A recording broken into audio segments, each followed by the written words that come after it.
Members of the APVA were traditionalists, part of the old elite, intent on saving the remnants of colonial Virginia because, as they themselves opined, that which is oldest is best, a phrase that could equally be applied to their own family lineages.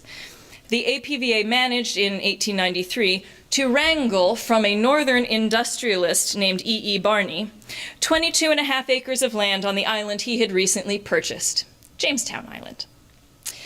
The plot acquired by this preservation society contained the iconic church tower and its associated cemetery, which was swiftly eroding into the river.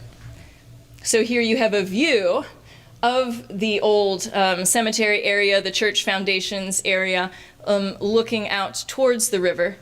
And actually you can see pieces of what is the Knight's Tomb now, which is has been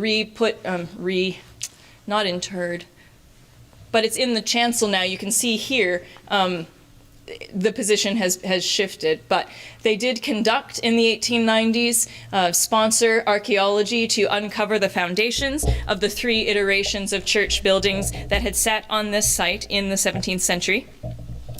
And they also installed a seawall to prevent further loss of shoreline. You genuinely had skeletons just tumbling out onto the beach, so the seawall helped to mitigate that problem. However, the process of interpreting the site was not as straightforward as saving it.